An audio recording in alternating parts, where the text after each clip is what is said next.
महाकात्यायन के शिष्य कुटी कर्ण सोन स्थिविर, कुरर घर से जेतवन जा, भगवान का दर्शन कर जब वापिस आए, तब उनकी मां ने एक दिन उनके उपदेश सुनने के लिए जिज्ञासा की और नगर में भेरी बजवाकर सबके साथ उनके पास उपदेश सुनने गई।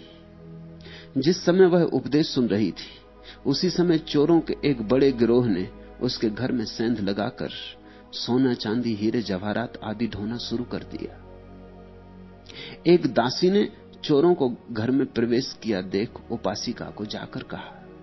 उपासिका हंसी और बोली, जा, चोरों की जो इच्छा हो सो ले जावें, तू उपदेश सुनने में विघ्न न डाल। चोरों का सरदार, जो कि दासी के पीछे पीछे उपासिका की प्रतिक्रिया देखने आया था, यह सुनकर ठगा रह गया, अवाक रह गया। उसने तो खतरे की अपेक्षा की थी। वो उपासिका बड़ी धनी थी, उस नगर की सबसे धनी व्यक्ति थी।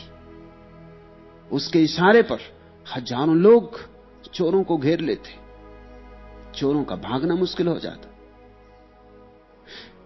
चोरों का सरदार तो डर के कारण ही पीछे पीछे गया था कि अब देखें क्या होता है, ये उपासिका क्या प्रतिक्रिया करती। और उपासिका ने कहा, देख, जा, चोरों की जो इच्छा हो सो ले जावे, तू उपदेश सुनने में विघ्न न डाल। स्वभावतः चोरों का सरदार अवाक रह गया। उसने तो खतरे की अपेक्षा की थी, लेकिन उपासिका के वे थोड़े से शब्द उसके जीवन को बदल गए। उन छोटे से शब्दों से जैसे चिंगारी पड़ गई, जैसे किसी ने उसे सोते से जगा दिया हो, जैसे एक सपना टूट गया, जैसे पहली बार आंख खुली और सूरज के दर्शन हुए। वह जागा इस सत्य के प्रति कि सोना चांदी हीरे जवाहरात से भी ज्यादा कुछ मूल्यवान जरूर होना चाहिए, अन्यथा हम हीरे जवाहरात ढो रहे हैं। और ये उपासिका कहती, जा, चोरों को जो ले जाना हो ले जाने दे, उपदेश में विघ्न मत डाल। जरूर ये कुछ पा रही है जो हीरे जवाहरातों और सोना चांदी से ज्यादा मूल्यवान है। ये तो इतना सीधा गणित है। उसने लौटकर अपने साथियों को भी ये बात कही कि हम कूड़ा करकट ढो रहे हैं, सोना वहां लुट रहा है, क्योंकि उपासिका ने कहा, जा, ले जाने दे उनको जो ले जाना है, तू उपदेश में विघ्न मत कर। वहां कुछ अमृत बरस रहा है मित्रों, हम भी चलें। वहां कुछ मिल रहा है उस स्त्री को जिसकी हमें कोई भी खबर नहीं। कोई भीतरी संपदा बरसती है, कुछ लुट रहा है वहां, और हम कूड़ा करकट। उन्हें भी बात जची। फिर उन्होंने चुराया हुआ सामान पुनः पूर्ववत रखा और सभी धर्म सभा में आके उपदेश सुनने बैठ गए। वहां उन्होंने अमृत बरसते देखा, वहां उन्होंने अलौकिक संपदा देखी। उसे फिर उन्होंने जी भर के लूटा, चोर ही थे। फिर लूटने में उन्होंने कोई कमी नहीं की, कोई दुकानदार नहीं थे कि लूटने में डरते। उन्होंने दिल भर के लूटा, उन्होंने दिल भर के पिया। शायद जन्म जन्मों से इसी संपदा की तलाश थी, इसलिए चोर बने घूमते थे। फिर सभा की समाप्ति पर वे सब उपासिका के पैरों पर गिर के क्षमा मांगे। चोरों के सरदार ने उपासिका से कहा, आप हमारी गुरु, अब हमें अपने बेटे से प्रवज्ञा दिलवाएं। उपासिका अपने पुत्र से प्रार्थना कर उन्हें दीक्षित कराई। वे चोर अति आनंदित थे और संन्यास्तो एकांत में वास करने लगे, मौन रहने लगे और ध्यान में डूबने लगे। उन्होंने शीघ्र ही ध्यान की संपदा पाई। भगवान ने ये सूत्र इन्हीं भूतपूर्व और अभूतपूर्व चोरों से कहे थे। सिंचम भिक्खु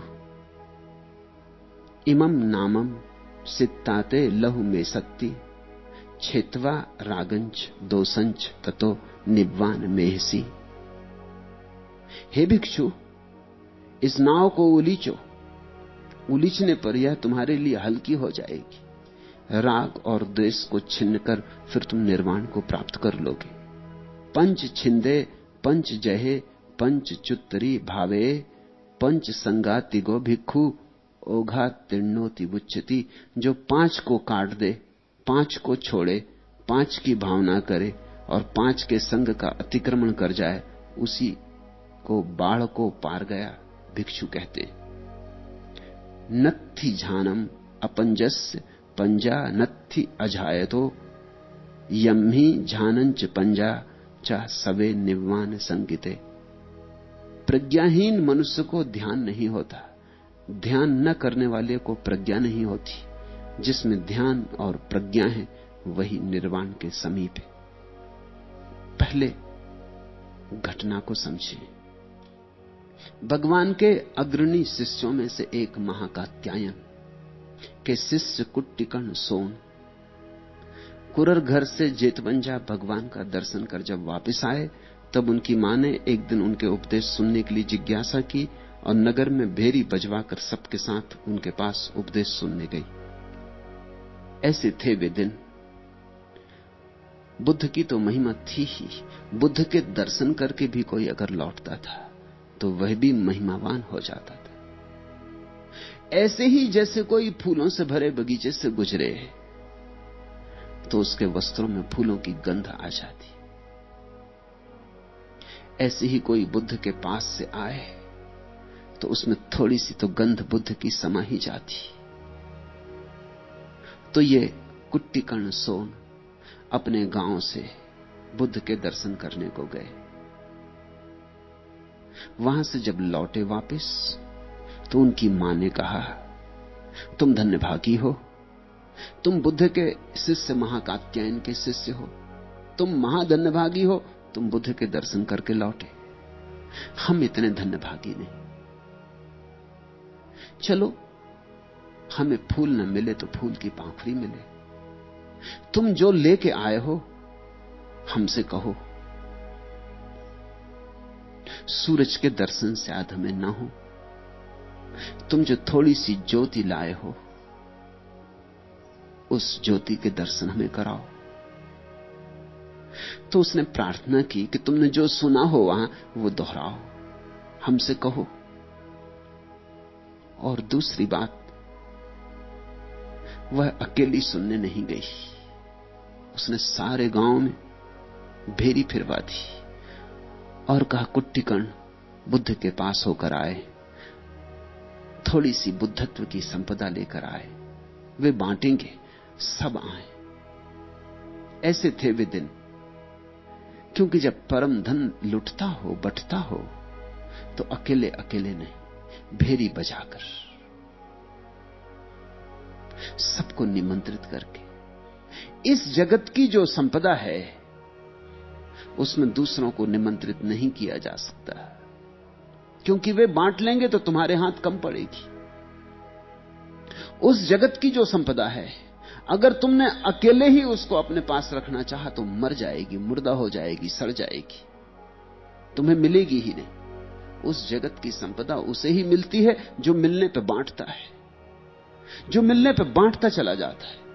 जो जितना बांटता है उतनी संपदा बढ़ती है। इस जगत की संपदा बांटने से घटती है, उस जगत की संपदा बांटने से बढ़ती है। इस सूत्र को ख्याल रखना। तो भेरी बजवादी सारे गांव को लेकर उपदेश सुनने गई। स्वभावतः सारा गांव उपदेश सुनने गया। चोरों की बनाई, गांव में कोई था ही नहीं, सारा गांव उपदेश सुनने गांव के बाहर इकट्ठा हुआ था। चोरों ने कहा, यह अवसर चूक जाने जैसा नहीं है। वे उपासिका के घर में पहुंच गए, बड़ा गिरोह लेकर। ठीक संख्या बौद्ध ग्रंथों में है 1040। क्योंकि उपासिका महाधनी थी, उसके पास इतना धन था कि ढोते ढोते दिन लग जाते तो ही वो ले जा सकते थे। तो 1000 चोर इकट्ठे उसके घर पर हमला बोल दिए। सब तरफ से दीवार तोड़ के वे अंदर घुस गए। सिर्फ एक दासी घर में छूटी थी। उसने इतना बड़ा गिरोह देखा तो भागी। वे चोर सोना चांदी हीरे जवारात ढो ढो के बाहर ले जाने लगे। दासी ने जाके उपासिका को कहा। दासी घबराई होगी, पसीना पसीना हो रही होगी, सब लुटा जाता है। लेकिन उपासिका हंसी और बोली, जा चोरों की जो इच्छा हो सो ले जावे, तो उपदेश सुनने में विघ्न ना डाल। इस देश ने एक ऐसी संपदा भी जानी जिसके सामने और सब संपदाएं फीकी हो जाती। इस देश को ऐसे हीरों का पता है जिनके सामने तुम्हारे हीरे कंकड़ पत्थर हैं। इस देश ने ध्यान का धन जाना है, और जिसने ध्यान जान लिया उसके लिए फिर और कोई धन नहीं, सिर्फ ध्यान ही धन है। इस देश ने समाधि जानी, और जिसने समाधि जानी वो सम्राट हुआ, उसे असली साम्राज्य मिला। तुम सम्राट हो जाओ भी संसार में तो भिखारी ही रहोगे, और तुम भीतर के जगत में भिखारी भी हो जाओ तो सम्राट हो जाओगे। ऐसा अद्भुत नियम है। उस क्षण उपासिका रस विमुक्त थी। उसका बेटा लौटा था बुद्ध के पास होकर, बुद्ध की थोड़ी सुवास लाया था, बुद्ध का थोड़ा रंग लाया था, बुद्ध का थोड़ा ढंग लाया था। वो जो कह रहा था उसमें बुद्ध के वचनों की भनक थी। वो लवलीन होकर सुनती थी, वो पूरी डूबी थी। वो किसी और लोक की तरफ आंख खोले बैठी थी। उसे किसी विराट सत्य के दर्शन हो रहे थे। उसे एक एक शब्द हृदय में जा रहा था और रूपांतरित कर रहा था। उसके भीतर बड़ी रासायनिक प्रक्रिया हो रही थी। वो देह से आत्मा की तरफ मुड़ रही थी, वो बाहर से भीतर की तरफ मुड़ रही थी। उसने कहा, जा चोरों की जो इच्छा हो सो ले जावे, तो उपदेश सुनने में विघ्न ना डाल। ऐसा तो कोई तभी कह सकता है जब विराट मिलने लगे। और मैं तुमसे कहता हूं, क्षुद्र को छोड़ना मत, विराट को पहले पाने में लगो, क्षुद्र अपने से छूट जाएगा। तुमसे मैं नहीं कहता कि तुम घर द्वार छोड़ो, मैं तुमसे मंदिर तलाशने को कहता हूं। मैं तुमसे नहीं कहता कि तुम धन दौलत छोड़ो, मैं तुमसे ध्यान खोजने को कहता हूं। जिसको ध्यान मिल जाएगा, धन दौलत छूट ही गई। छूटी न छूटी अर्थहीन है बात, उसका कोई मूल्य ही न रहा। आमतौर से तुमसे उल्टी बात कही जाती। तुमसे कहा गया है कि तुम पहले संसार छोड़ो, तब तुम परमात्मा को पा सकोगे। मैं तुमसे कहना चाहता हूं, तुम संसार छोड़ोगे, तुम और दुखी हो जाओगे जितने तुम दुखी अभी हो, परमात्मा नहीं मिलेगा। लेकिन अगर तुम परमात्मा को पालो तो संसार छूट जाएगा। अंधेरे से मत लड़ो, दिए को जलाओ। अंधेरे से लड़ोगे, दिया नहीं जलेगा।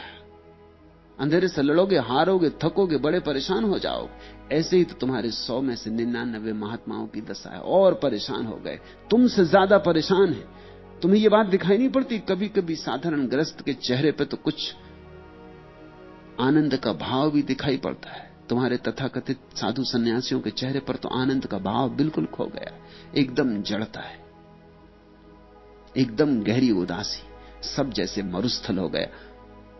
क्या कारण है? बातें तो करते हैं कि सब छोड़ देने से आनंद मिलेगा, मिला कहां है? तुमने किसी जैन मुनि को नाचते देखा है, प्रसन्न देखा है, आनंदित देखा है? छोड़ के मिला क्या है? छोड़ने से मिलने का कोई संबंध नहीं, बात उल्टी है। मिल जाए तो छूट जाता है। दिया जलाओ और अंधेरा अपने से नष्ट हो जाता है। ऐसी ही घटना उस उपासिका को घट रही थी। वो तल्लीन थी, उसे धीरे धीरे धीरे उस रस का स्वाद आ रहा था। इस घड़ी में यह खबर आई कि सब धन लुटा जा रहा। उसने कहा, ले जाने दे उनको सब, अब कोई चिंता की बात नहीं, तू मेरे इस भाव दशा में विघ्न ना डाल। चोरों का सरदार भी पीछे पीछे चला आया था उपासका की प्रतिक्रिया देखने। वह तो सुन के अवाक रह गया, वो तो ठिठक गया। अक्सर ऐसा हो जाता है कि पापी तुम्हारे तथाकथित पुण्यात्माओं से जल्दी रूपांतरित हो जाते। वाल्मीकि और अंगुलीमाल। और अक्सर ऐसा हो जाता है कि अपराधियों में एक तरह की सरलता होती जो तुम्हारे प्रतिष्ठित कहे जाने वाले लोगों में नहीं होती। प्रतिष्ठित लोग तो चालाक, चालबाज, कपटी, पाखंडी होते। लेकिन जिनको तुम अपराधी कहते हो उनमें कपट नहीं होता, चालबाजी नहीं होती। कपट और चालबाजी होती तो वो पकड़े ही क्यों जाते? पहली बात, जिनमें कपट और चालबाजी है वो तो पकड़े नहीं गए, वो तो बड़े स्थानों पर बैठे हैं, वो तो दिल्ली में विराजमान है। जो पकड़ जाते हैं वो सीधे साधे लोग हैं, इसलिए पकड़ जाते। दुनिया में छोटे अपराधी पकड़े जाते हैं, बड़े अपराधी तो प्रधानमंत्री और राष्ट्रपति बन जाते। दुनिया में छोटे अपराधी जेल खानों में मिलेंगे, बड़े अपराधियों के नाम पर इतिहास लिखे जाते। नेपोलियन और सिकंदर और चंगेज और नादिर और स्टालिन और हिटलर और माओ सब हत्यारे हैं, लेकिन उनके नाम पर इतिहास लिखे जाते, उनकी गुण गाथाएं गाई जाती। छोटे मोटे अपराधी जेलों में सड़ते, बड़े अपराधी इतिहास के निर्माता हो जाते। तुम्हारा सारा इतिहास बड़े अपराधियों की कथाओं का इतिहास, और कुछ भी नहीं। असली इतिहास नहीं, असली इतिहास लिखा नहीं गया। असली इतिहास लिखा जा सके ऐसी अभी मनुष्य की चित्त दशा नहीं। अगर असली इतिहास लिखा जा सके तो बुद्ध होंगे उस इतिहास में, महावीर होंगे, कबीर होंगे, नानक होंगे, दादू होंगे, मीरा होगी, सहजो होगी, क्राइस्ट, जरथुस, लाओत्सो, च्वांगत्सु, ऐसे लोग होंगे। रिंझाई, नारोपा, तिलोपा, ऐसे लोग होंगे। फ्रांसिस, इकहार्ट, थेरेसा, ऐसे लोग होंगे। मोहम्मद, राबिया, बायजीद, मंसूर, ऐसे लोग होंगे। लेकिन ऐसे लोगों का तो कुछ पता नहीं चलता। फुट नोट भी इतिहास में उनके लिए नहीं लिखे जाते, उनका नाम भी लोगों को ज्ञात नहीं। इस पृथ्वी पर अनंत संत हुए, उनका नाम भी लोगों को ज्ञात नहीं। और वे ही असली इतिहास है, वे ही असली नमक है पृथ्वी के। उनके कारण ही मनुष्य में थोड़ी गरिमा और गौरव है। चोर आया, प्रधान था चोरों का, उसने ये बात सुनी, वो भरोसा ना कर सका। उसने तो सदा जाना कि धन, सोना, चांदी, हीरे जवाहरात में, तो यहां कोई और धन बट रहा है, हम इसका सब लूटे लिए जा रहे हैं। जो कहती जा हंस के, ले जाने दे चोरों को, कूड़ा करकट है, यहां तू विघ्न मत डाल, मेरे ध्यान में खलल खड़ी ना कर, मुझे चुका मत। एक शब्द भी चूक जाएगा तो मैं पछताऊंगी। वो सारी संपत्ति चली जाए, ये एक शब्द सुनाई पड़ जाए तो बहुत है। चोर ठिठक गया। मेरे देखे अपराधी सदा ही सीधे साधे लोग होते, उनमें एक तरह की निर्दोषता होती, एक तरह का बालपन होता है। वो ठिठक गया तो उसने कहा फिर हम भी क्यों ना लूटें इसी धन को। तो हम कब तक वही हीरे जवाहरात लूटते रहे? जब इसको उनकी चिंता नहीं है तो जरूर कुछ मामला है, कुछ राज है, हम कुछ गलत खोज रहे हैं। वो भागा गया। उसने अपने साथियों को भी कहा कि मैं तो जाता हूं सुनने, तुम आते हो, क्योंकि वहां कुछ बटता है, मुझे समझ में नहीं आ रहा अभी कि क्या बट रहा है। कुछ सूक्ष्म बरस रहा होगा वहां, अभी मेरी समझ नहीं है कि साफ साफ क्या हो रहा है। लेकिन एक बात पक्की है कि कुछ हो रहा है, क्योंकि हम ये सब लिए जा रहे हैं। और उपासिका कहती ले जाने दो, लेकिन मेरे ध्यान में बाधा मत डालो। यहां मैं सुनने बैठी हूं, धर्म श्रवण कर रही हूं, इसमें खलल नहीं चाहिए। तो जरूर उसके भीतर कोई संगीत बज रहा है जो बाहर से दिखाई नहीं पड़ता, और भीतर कोई रसधार बह रही जो बाहर से पकड़ में नहीं आती। हम भी चले, तुम भी चलो। हम कब तक ये कूड़ा करकट इकट्ठा करते रहेंगे? तो हमें अब तक ठीक धन का पता नहीं था। शायद चोर भी ठीक धन की तलाश में ही गलत धन को इकट्ठा करता रहता। यही मेरा कहना है। इस दुनिया में सभी लोग असली धन को ही खोजने में लगे हैं, लेकिन कुछ लोग गलत चीजों को असली धन समझ रहे हैं, तो उन्हीं को पकड़ते हैं। जिस दिन उनको पता चल जाएगा कि यह असली धन नहीं है, उसी दिन उनके जीवन में रूपांतरण, क्रांति, नए का आविर्भाव हो जाएगा। उस दिन उन चोरों के जीवन में हुआ। उन्होंने सब जो ले गए थे बाहर जल्दी से भीतर पूर्ववत रख दिया, भागे धर्म सभा की ओर। सुना, पहली बार सुना, कभी धर्म सभा में गए ही नहीं थे। धर्म सभा में जाने की फुर्सत कैसे मिलती? जब लोग धर्म सभा में जाते तब वो चोरी करते, तो धर्म सभा में कभी गए नहीं थे। पहली बार ये अमृत वचन सुने। ख्याल रखना, अगर पंडित होते, शास्त्रों के जानकार होते, तो शायद कुछ पता ना चलता। तुमसे मैं फिर कहता हूं, पापी पहुंच जाते हैं और पंडित चूक जाते हैं। क्योंकि पापी सुन सकते हैं, उनके पास बोझ नहीं है ज्ञान का, उनके पास शब्दों की भीड़ नहीं है, उनके पास सिद्धांतों का जाल नहीं। पापी इस बात को जानता है कि मैं अज्ञानी हूं, इस कारण सुन सकता है। पंडित सोचता है मैं ज्ञानी हूं, मैं जानता ही हूं, इसलिए क्या नया होगा यहां, क्या नया मुझे बताया जा सकता है? मैंने वेद पढ़े, मैंने उपनिषद पढ़े, गीता मुझे कंठस्थ है, यहां मुझे क्या नया बताया जा सकता है? इसलिए पंडित चूक जाता है। धन्यभागी थे कि वे लोग पंडित नहीं थे और चोर थे।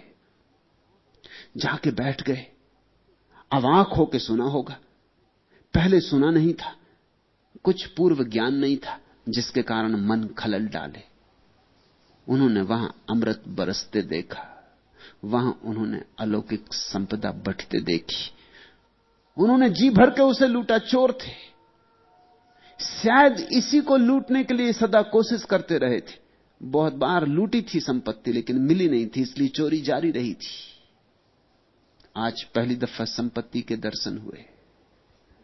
फिर सभा की समाप्ति पर वे सब उपासिका के पैरों पर गिर पड़े, क्षमा मांगी, धन्यवाद दिया।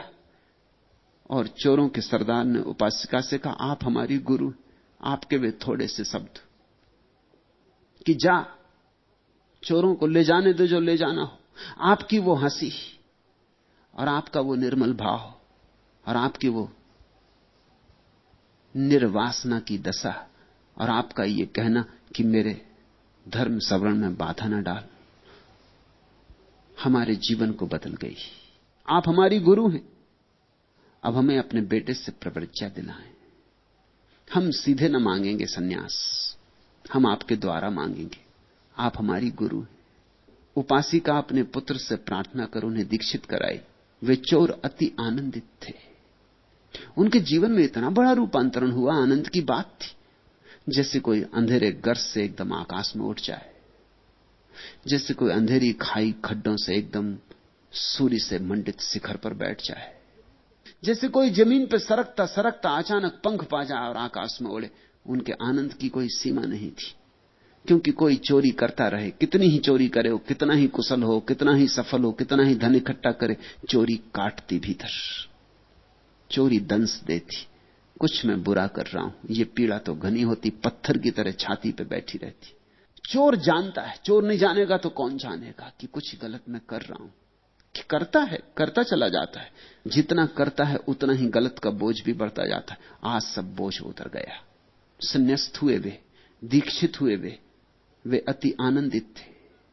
वे प्रवर्जित हो एकांत में वास करने लगे, मौन रहने लगे, ध्यान में डूबने लगे। संसार उन्होंने पूरी तरह देख लिया था, सब तरह देख लिया था, बुरा करके भला करके सब देख लिया था। अब करने को कुछ बचा नहीं था। अब वे ना करने में उतरने लगे। एकांत का अर्थ है ना करना, मौन का अर्थ है ना करना, ध्यान का अर्थ है ना करना। अब वे शांत शून्य में डूबने लगे। उन्होंने शीघ्र ही ध्यान की शाश्वत संपदा पाई। बौद्ध कथा तो ऐसा कहती कि बुद्ध को आकाश से उड़ के जाना पड़ा। मैंने छोड़ दिया उस बात को, तुम्हें भरोसा ना आएगा, नाहक तुम्हें शंका के लिए क्यों कारण देने, लेकिन कहानी मीठी है इसलिए एकदम छोड़ भी नहीं सकता, याद दिलाऊंगा ही। कहानी तो यही है कि उन चोरों ने जंगल में बैठ के, उन्होंने बुद्ध को देखा ही नहीं, उन्होंने तो उपासिका को गुरु मान लिया।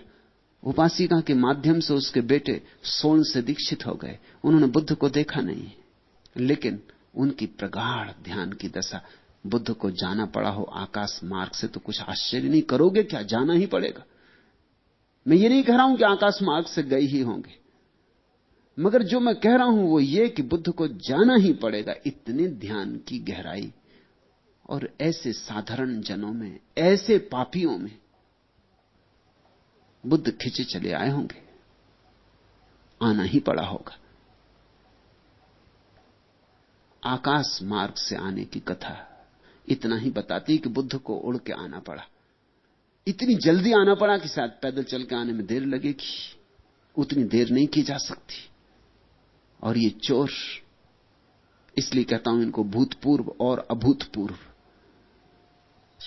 ये चोर ऐसी महान गहराई में उतरने लगे कि बुद्ध को लगा और थोड़ी देर हो गई तो लांछन होगा, इसलिए जाना पड़ा होगा। उन्होंने जाके ये सूत्र इन चोरों से कहे थे, हे भिक्षु, खिंच भिक्षु इमम नावम सित्ता ते लहु में सत्ती, इस नाव को उलीचो, उलीचने पर यह तुम्हारे लिए हल्की हो जाएगी।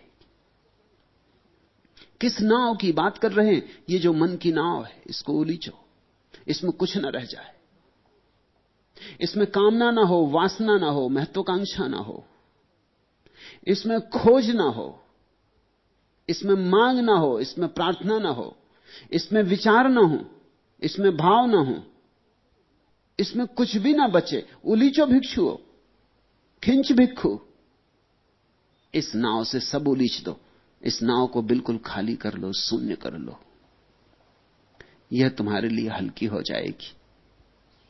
राग और द्वेष को छिन्न कर फिर तुम निर्वाण को प्राप्त हो जाओगे। ये नाव हल्की हो जाए, इतनी हल्की कि इसमें कोई वजन ना रह जाए, तो इसी क्षण निर्वाण उपलब्ध हो जाता है। शून्य मन का ही दूसरा नाम है निर्वाण। जहां मन शून्य है वहां सब पूर्ण है, जहां मन भरा है वहां सब अधूरा है। जो 5 को काट दे भिक्षुओं, 5 को छोड़ दे भिक्षुओं, 5 की भावना करे भिक्षुओं और 5 के संग का अतिक्रमण कर जाए भिक्षुओं, उसी को बाढ़ को पार गया भिक्षु कहते हैं, वही उस पार चला गया। ये 5 क्या हैं? जो 5 को काट दे भिक्षुओं, पंच छिंदे, 5 चीजें बुद्ध ने काटने योग कही हैं। सतकाय दृष्टि कि मैं शरीर हूं, विचिकित्सा संदेह, श्रद्धा का अभाव, शील व्रत परामर्श, दूसरों को सलाह देना शील और व्रत की और स्वयं अनुगमन न करना, काम राग और व्यापाद, सदा कामना से भरे रहना, यह पालूं वह पालूं, ऐसा हो जाऊं वैसा हो जाऊं, व्यापाद और सदा व्यस्त, कभी क्षण भर को विराम नहीं। ये 5 चीजें छेद देने जैसी हैं, इनको छेद पंचक कहा। फिर 5 को छोड़ दे जो, हे पंचक, रूप राग, अरूप राग, मान, औद्धत्य और अविद्या। रूप का आकर्षण, पानी पे उठे बबूले जैसा है रूप। सुबह फूल खिला, सांझ गया, अभी कोई सुंदर था, युवा था, अभी बूढ़ा हो गया। अरूप राग, और ऐसा ना हो कि रूप से राग छूटे, सौंदर्य से राग छूटे तो तुम असौंदर्य से राग को बांध लो, कुरूप का राग करने लगो, वो भी भूल हो गई। ऐसे लोग भी हैं जो रूप से राग छोड़ देंगे तो अरूप के राग में पड़ जाएंगे, वो भी छूट जाना चाहिए। मान, अहंकार, औद्धत्य, जिद, हठ और अविद्या। अविद्या का अर्थ है स्वयं को न जानना। इन 5 को हे पंचक, और फिर 5 को कहा है भावना, इनकी भावना करनी। भाव्य पंचक, श्रद्धा, वीर्य, स्मृति, समाधि और प्रज्ञा। श्रद्धा, एक सरल भरोसा अस्तित्व पर, स्वयं पर, जीवन पर। वीर्य, ऊर्जा, मंद मंद नहीं जीना चाहिए, ऐसे जीने चाहिए जैसे मसाल दोनों तरफ से जलती हो। ऊर्जा, वीर्य, स्मृति, होश पूर्वक जीना चाहिए, एक एक बात को स्मरण पूर्वक करना चाहिए। समाधि, समाधान चित्त की दशा, जहां कोई समस्या ना रही, कोई प्रश्न ना रहे, उत्तर की कोई तलाश ना रही, जहां सब विचारों की तरंगें शांत हो गई, जहां मन ना रहा, मनन ना रहा तो मन ना रहा। समाधि और प्रज्ञा, और जहां समाधि घटती है वहीं तुम्हारे भीतर अंतः प्रज्ञा का दिया जलता है। ये 5 भावने योग्य हैं और उल्लंघ पंचक। और 5 का अतिक्रमण कर जाना है राग, द्वेष, मोह, मान, मिथ्या दृष्टि। प्रज्ञाहीन मनुष्य को ध्यान नहीं होता है। ध्यान न करने वाले को प्रज्ञा नहीं होती है। जिसमें ध्यान और प्रज्ञा है वही निर्वाण के समीप है। ये 2 शब्द बड़े बहुमूल्य हैं, ध्यान और प्रज्ञा। ऐसा समझो कि दिया जलाया तो दिए का जलना तो ध्यान है, और फिर जो रोशनी दिए की चारों तरफ फैलती है वह प्रज्ञा। ये संयुक्त है। इसलिए बुद्ध कहते हैं नत्थि झानम अपंजस। प्रज्ञाहीन मनुष्य को ध्यान नहीं होता, क्योंकि ऐसी तुमने कोई ज्योति देखी जिसमें प्रभा ना हो? बिना प्रभा की ज्योति कैसे होगी? प्रभाहीन ज्योति नहीं होती। जहां दिया जलेगा वहां रोशनी भी होगी। ऐसा नहीं हो सकता कि दिया जले और रोशनी ना हो। इससे उल्टा भी नहीं हो सकता कि रोशनी हो और दिया ना जले। इसलिए बुद्ध कहते हैं नत्थि झानम अपंजस। पंजा नत्थि अझायतो। प्रज्ञाहीन मनुष्य को ध्यान नहीं और ध्यान न करने वाले को प्रज्ञा नहीं। ध्यान और प्रज्ञा ऐसे ही जुड़े हैं जैसे मुर्गी और अंडा। बिना मुर्गी के अंडा नहीं, बिना अंडे के मुर्गी नहीं। इसलिए बुद्ध कहते हैं कि तुम ये मत पूछो कि पहले क्या पीछे क्या, वो दोनों साथ साथ हैं, संयुक्त हैं, युगपत घटते हैं। जिसमें ध्यान और प्रज्ञा है वही निर्वाण को उपलब्ध हो जाता है। निर्वाण यानी उसका अंधेरा मिट जाता है, उसके जीवन में फिर रोशनी ही रोशनी हो जाती। इन भिक्षुओं को जो कभी चोर थे, बुद्ध ने ये अभूतपूर्व वचन कहे। वे करीब पहुंच रहे थे, आखिरी क्षण आ रहा था, नाव को जरा और उलीचना था। कुछ थोड़ी सी चीजें छेदनी थी, कुछ थोड़ी सी चीजें छोड़नी थी, कुछ थोड़ी सी चीजें अतिक्रमण करनी थी, कुछ थोड़ी सी चीजें भावना करनी थी। उस आखिरी घड़ी में बुद्ध के सहारे की जरूरत थी। उस सद्गुरु के सहारे की जरूरत 2 जगह सर्वाधिक है, पहली घड़ी में और अंतिम घड़ी में। मध्य का मार्ग इतना कठिन नहीं है। पहली घड़ी कठिन, अंतिम घड़ी कठिन। और ये दोनों घटनाएं दोनों के संबंध में, पहली घड़ी के संबंध में। ब्राह्मण भोजन करने बैठा, उसके भीतर निश्चय का उदय हो रहा है और बुद्ध का जाना, वो पहली घड़ी थी। वहां पहला धक्का चाहिए। एक दफा आदमी चल पड़े तो चलता जाता है। और ये दूसरी घटना आखिरी घड़ी की। वे चोर ध्यान में गहरे उतरते उतरते समाधि के करीब पहुंच रहे थे। आखिरी घड़ी करीब आ रही थी। उनको आखिरी धक्का चाहिए ताकि वे महाशून्य में, निर्वाण में विलीन हो जाएं। इन पर मनन करना। ये सूत्र तुम्हारे जीवन में भी ऐसी ही क्रांति ला सकते हैं। आज इतना ही।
जिससे परिचित होने की ही व्यवस्था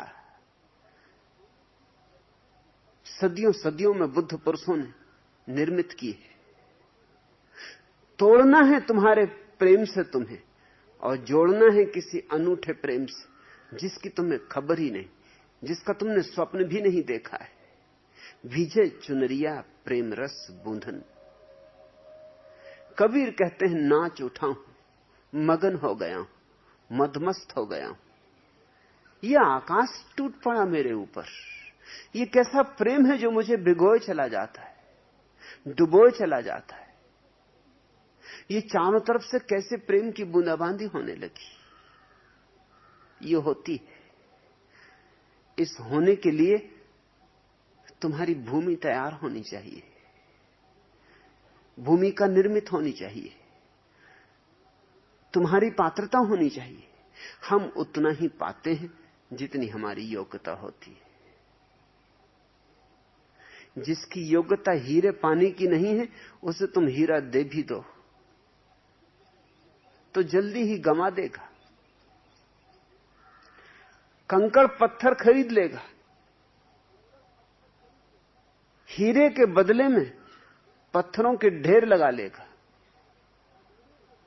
जिसे गुण का बोध नहीं है, जो केवल परिमाण को ही समझता है, अगर उसे कोई मिल जाएगा पत्थरों का ढेर देने वाला, तो एक हीरे को वो क्या करेगा? वो सोचेगा एक हीरे के बदले में इतने पत्थर मिलते हैं, खरीद ही लो। सौदा करने जैसा है। हीरा सिर्फ जौहरी के लिए हीरा है।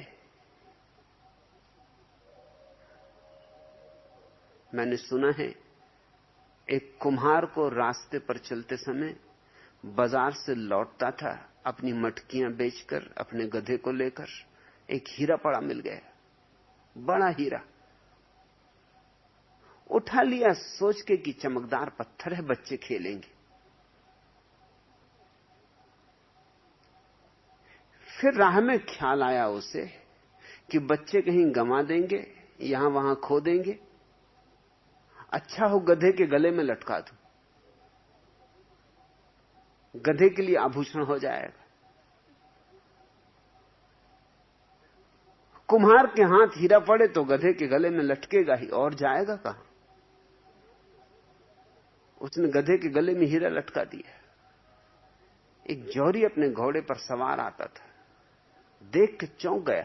बहुत हीरे उसने देखे थे, पर ऐसा हीरा नहीं देखा था, और गधे के गले में लटका। रोक लिया घोड़ा, समझ गया कि इस मूल को कुछ पता नहीं, इसलिए नहीं कहा कि इस हीरे का कितना दाम, कहा कि इस पत्थर का क्या लेगा। कुम्हार ने बहुत सोचा, बेचारा बहुत हिम्मत करके कहा कि 8 आने दे दें। जौहरी तो बिल्कुल समझ गया कि इसे कुछ भी पता नहीं, 8 आने में करोड़ों का हीरा बेच रहा है। मगर जौहरी को भी कंजूसी पकड़ी। उसने सोचा 4 आने में लेगा, 4 आने लेगा, 4 आने में देगा, 8 आने शर्म नहीं आती इस पत्थर के मांगते। कुम्हार ने कहा कि फिर रहने दो, फिर गधे के गले में ही ठीक। 4 आने के पीछे कौन उसके गले में पहनाए हुए ही पत्थर को उतारे। जौहरी ये सोच के आगे बढ़ गया कि और 2 आने लेगा ज्यादा से ज्यादा, या आगे बढ़ जाऊं तो शायद 4 आने में ही दे दे। मगर उसके पीछे एक और जौहरी आ गया और उसने 1 रुपए में वो पत्थर खरीद लिया। जब तक पहला जौहरी वापस लौटा, सौदा हो चुका था। पहले जौहरी ने कहा, अरे मूर्ख, अरे पागल कुम्हार, तुझे पता है तूने क्या किया? करोड़ों की चीज 1 रुपए में बेच दी। वो कुम्हार हंसने लगा। उसने कहा, मैं तो कुम्हार हूं, मुझे तो पता नहीं कि करोड़ों का था हीरा। मैंने तो सोचा 1 रुपया मिलता है, यही क्या कम है, महीने भर की मजदूरी हो गई। मगर तुम्हारे लिए क्या कहूं, तुम तो जौहरी हो, तुम 8 आने में न ले सके। करोड़ों तुमने गमाए, मैंने नहीं गमाए। मुझे तो पता ही नहीं था। तुम्हें भी पता नहीं है कि तुम कितना गंवा रहे हो, मगर तुमसे भी ज्यादा वे लोग गंवा रहे हैं जिन्हें शास्त्र कंठस्थ है, जिन्हें वेद उपनिषद कुरान याद है, जो रोज हीरों की बातें कर रहे हैं। तुमसे भी ज्यादा वे गंवा रहे हैं। कम से कम उन्हें तो बोध होना चाहिए। लेकिन परमात्मा की बातें चलती, खोज कोई नहीं करता। आत्मा की बातें होती हैं, लेकिन ध्यान कोई नहीं करता। मंदिर में पूजा पाठ के आयोजन होते, मगर पूजा कहां, प्रार्थना कहां? पूजा और प्रार्थना क्रियाकांड का नाम नहीं, औपचारिकता नहीं। पूजा और प्रार्थना की तैयारी चाहिए, सम्यक तैयारी चाहिए। उस तैयारी के 2 सूत्र समझ लेने जरूरी हैं, तो ये प्रेम की बूंदें तुम्हारी चुनरिया पर भी बरसे। 2 ही सूत्र हैं, और उनमें से तुम एक पूरा कर लो तो दूसरा अपने आप पूरा हो जाता है। एक सूत्र है ध्यान, कि शून्य हो जाओ, और उस शून्य में परम जागरूकता को साध लो। सब सन्नाटा हो जाए भीतर, सिर्फ बोध मात्र रह जाए कि हूं। सो मत जाना। सन्नाटा हुआ और सो गए तो ध्यान गमा बैठे। हीरे के पास पहुंचते पहुंचते हाथ चूक गया। बस जरा और खोदना था, बस जरा और, शायद 1-2 इंच परत और मिट्टी की थी और फिर हीरे की खदान थी। लेकिन अक्सर यह होता है, जो लोग भी ध्यान करने बैठते हैं जल्दी ही झपकी खा जाते, नींद में पड़ जाते। जब तक विचार चलते रहते हैं तब तक जागे रहते। जैसे ही ध्यान के करीब पहुंचने लगते हैं वैसे ही नींद आने लगती। तो तुम्हें मैं एक याददाश्त के लिए यह बात कह दूं कि जब तुम्हें नींद आने लगे ध्यान में, तो समझना कि अब है संभलने का वक्त। वो नींद सूचक है इस बात की कि अब मन कह रहा है कि अब सो जाने में सार है। अब जरा और आगे गए तो मौत है मन की, क्योंकि ध्यान मन की मृत्यु है। तो जब मन झपकी लेने लगे, तंद्रा में उतरने लगे, तब तो झकझोर देना अपने को, तब तो झकझोर के चौंक जाना। बुद्ध ने, जिन्होंने ध्यान के इस मार्ग पर सर्वाधिक प्रयोग किए, अपने भिक्षुओं को कहा था कि बैठ के ध्यान करो, लेकिन जैसे ही जरा सी भी झलक तुम्हें लगे कि नींद का कोई सिलसिला शुरू होता है, उठ के खड़े हो जाना। फिर चल के ध्यान करो, फिर बैठ के ध्यान मत करो। मेरे पास लोग आते, वो कहते हैं कि बैठ के ध्यान करें, वो तो ठीक, अगर लेट के करें तो कोई हर्जा तो कुछ नहीं है, लेकिन बैठ के ही तुम सो जाओगे, लेट के तो फिर बात ही और है। लेटे की तुम सोई। वो मन तरकीबें निकाल रहा है। बैठे बैठे भी सोओगे, लेकिन सोने की संभावना कम, क्योंकि जब तुम बैठे हो तो जमीन का गुरुत्वाकर्षण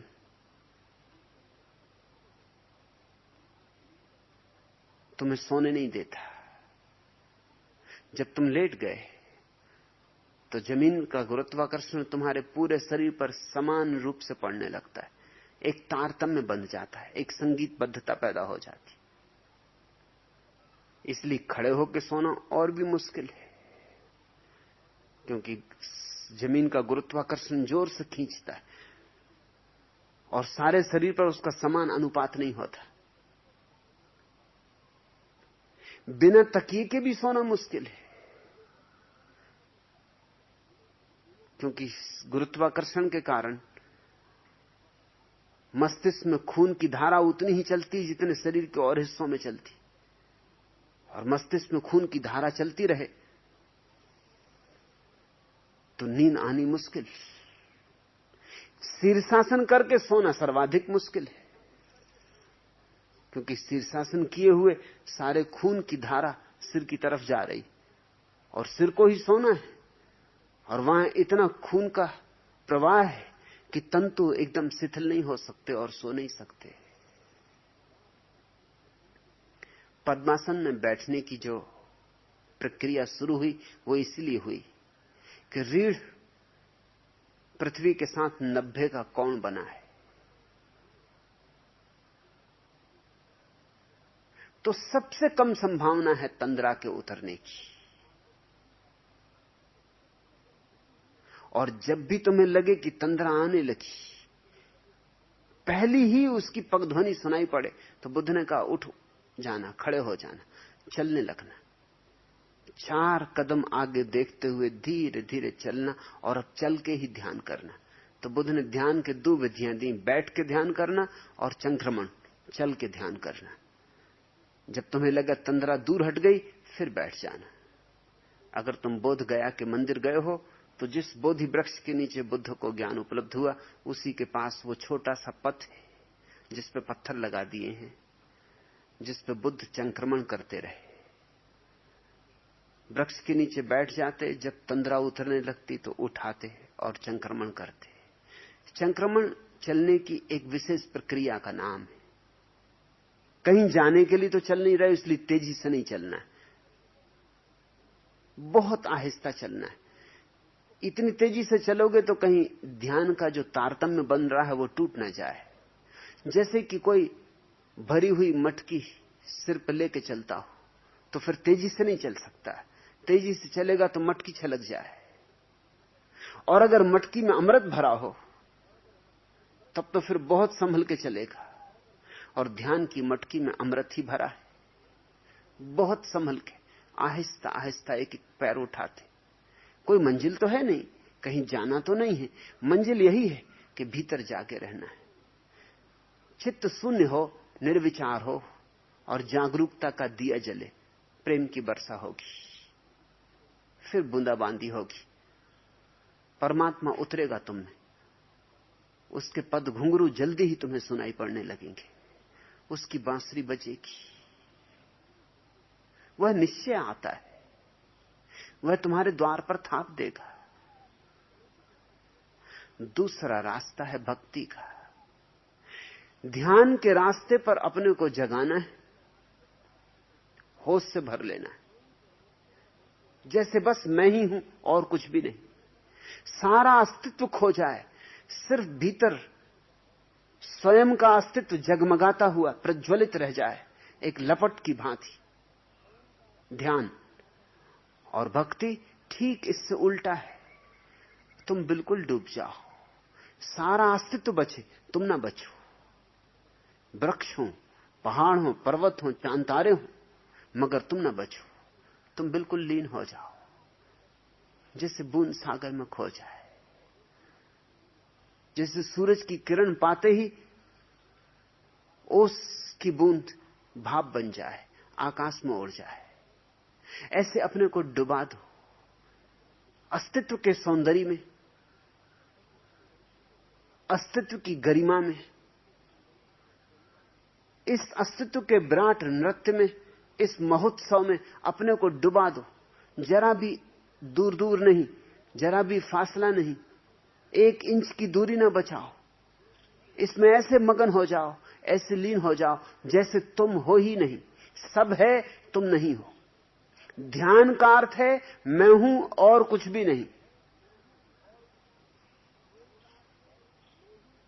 और भक्ति का अर्थ है तू है मैं